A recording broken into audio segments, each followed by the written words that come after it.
My name is Selena Vertolomo, and I was raised as a third-generation Jehovah's Witness in the Oakley, California congregation between 1985 and 1996. I'm making this TikTok because I just started watching the coverage on the XJW movement that's taking place regarding sexual abuse cover-ups that were systematically put into place using the two-witness rule.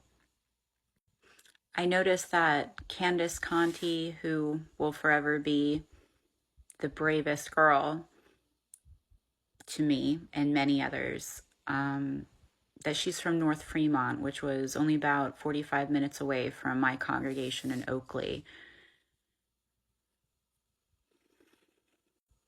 This is the truth about Oakley. My own father, Anthony Vertolomo, was an elder in the Oakley congregation for a long time with Roger Bentley, who is the current face of the elders coming forward in support of the abuse victims. My father, Anthony Vertolomo, confessed to sexually abusing me at the age of 9 months old in the spring of 1986. My mother reported it to Roger Bentley directly. My father then told him in front of my mother that it was true, and my mother wanted the police called immediately, but was told by Roger Bentley that that is not something a good wife would do to her husband because it would bring reproach upon Jehovah God. My mother tried for a very long time to get help from the elders. The cover-up of my father, Anthony Vertolomo's sexual abuse was so widespread that it reached the wives of the elders as well. Karen Bentley, Roger's wife, assured everyone that it was not cheating that he had been disfellowshipped for, which would indicate she had full knowledge of it at the time. It would also indicate that Roger Bentley's testifying on behalf of why the cover-ups occurred wouldn't make sense, because if it was truly because he thought he'd be going against God directly by reporting it to the police.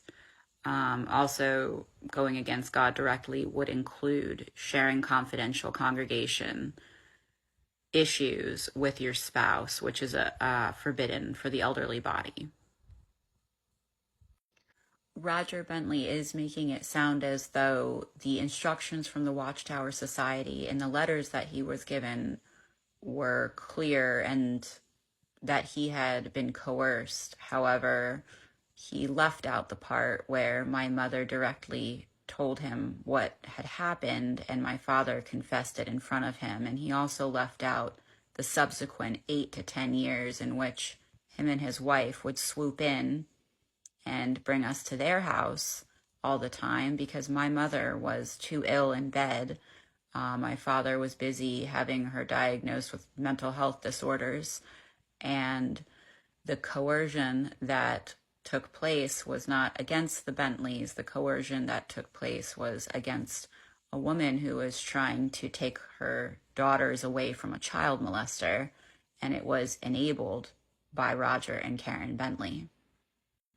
The Watchtower Society values secrecy above all else, and that's a big reason why it's one of the only religions that forbids its members from talking with people from other religions. They don't want anyone getting ideas outside of the ideologies that are held by the Watchtower Society. That being said, there were a lot of different men that were responsible for the cover-up at Oakley, and many of them were elders, some of them were ministerial servants, and some of them were just people that knew and never did anything. And that was Bentley, Burrow, Bradshaw, Culler, Ott, Sanchez, Iglesias, and there's actually like 6 or 7 more, but they're in Pennsylvania because we moved.